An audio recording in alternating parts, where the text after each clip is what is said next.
What's going on, America? Now, normally I talk about politics, um, and social issues and stuff like that. But today, I'm gonna switch it up for just a second. Just a second. I know some of y'all out there might be football fans, and some of y'all may not. Some of y'all might have boycotted the NFL. You know, while they was working out all of their internal issues with the football players acting a complete fool. Yeah. So, but nonetheless, I'm a Steelers fan. Now, a couple years ago, one of our players broke their neck. Or, I'm sorry, not their neck, but their spine got shattered, like the lower lumbar. Ryan Shazier. And I'm not sure if you're watching, he was playing against the Funky Bengals, and he made a hit. And my doctor from Cincinnati told me that, man, this guy is lucky to be walking, let alone trying to ever play again. So the probability of him ever playing again is slim to none. Plus, he's not that type of player that could play cautious.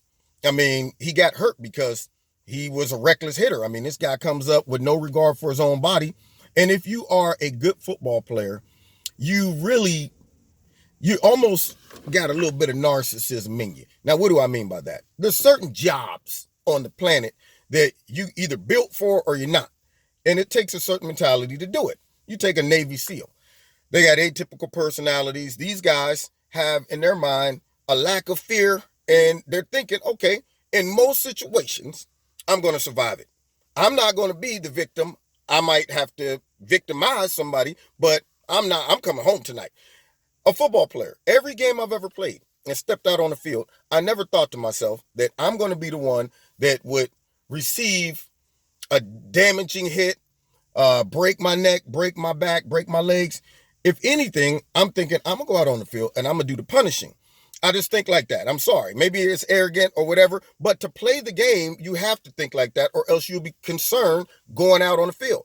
Certain activities, this is how people get killed, because they say, well, that happened to everybody else. It ain't going to happen to me. You get on a motorcycle. Most people say, well, I mean, everybody else done fell off a motorcycle, but it's not going to happen to me because I got cat-like reflexes. You take people that jump out of airplanes. Well, I know parachutes sometimes don't open, but mine is going to open every time. So there is a certain mentality that comes along with doing certain things, or really, you probably shouldn't be out there doing it. If you're out there playing scared and you're worried about breaking a bone or something, then you're probably not cut out for it. And so with me being a football player almost all of my life into adulthood, I remember many, many times running, making hits and taking hits. And I'm always thinking to myself, I'm going to punish somebody. They're not going to punish me. But when you see something like that happen to another athlete playing a sport that you also played, that's one of the most concerning things you can ever see. As a football player, there's certain injuries that you go, oh man, because it hits home. A neck injury, paralyzed, knee being blown out, anything dealing with the spine or the neck or the knees, every time you're like, oh man, I didn't want to see that. So when Shazier made that hit and he went limp, I knew right there. I could tell the body language. I know that body language. I was like, that's bad. That's all bad. And sure enough, my doctor told me, he said, man, the force in which he hit that guy, it went down his spine and shattered like all these vertebrae in his lower lumbar. And so he's not going to ever play again, unfortunately. But the Steelers did something that I felt was extremely classy. And I have to give them props for this, okay? In the world we live in today, where it's doggy dog and companies are faceless and they just cut people loose, they don't care about, the fallout. You know what? I'm sorry, Ethel. I know you've been here for 45 years and you don't have any other skills, but we're going to have to let you go. I'm sorry. You're not getting your pension. You're 2 weeks away from that, okay? We can't give it to you, okay? So, Ethel, just going out, and hopefully you could work at Walmart somewhere, and or the GM situation. We're just going to take our plant and bounce. And all of y'all who've been doing this for 20 years and don't know anything else, good luck. Companies do that. The Steelers did something that I think was really classy. After his contract expired, they re-signed him, knowing that he's not going to play, but just out of honoring him, respect for him, they re-signed him. And to me, that's saying a lot, because here's a man who put his life on the line for the team. And one thing I can say about the Steelers, they take care of their players. They're not going to let you pimp them, though. See, that's why Antonio Brown and all Mike Wallace, all them guys, they left because they got the big head. They thought they was bigger than the program.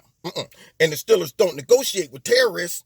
But nonetheless, somebody like that could have easily been let go, and they could have said, man, we can increase our salary cap, not re-signing him. But they re-signed him because they want him around the players. He's an inspiration. He put his life on the line for them, and I thought that was real classy. And I just said, I'm going to make a quick video and give a shout out to the Steelers, because I don't know of any other teams that would have done that. So kudos to them, and I hope Shazier gets better, but, so anyway, with that being said, don't hate on me because I love the Steelers. I know some of y'all probably other fans. Yeah, man, Steelers suck. But hey, it is what it is, all right? So find me every Wednesday, 7:30 live in Kevin's Corner. Also check me out on Facebook, Twitter, and Wednesday it's live on YouTube, by the way. Check out Extreme Tees. The link is in the bottom. Go ahead down there, check it out. Click on it. If you like something, put my name in the promo code, Kevin, and you'll get a 20% discount. If you want to donate to Kevin's Corner, there's a link in the bottom to do that as well. And don't forget to hit like, share, subscribe, and the notification button. God bless. See you next time in Kevin's Corner.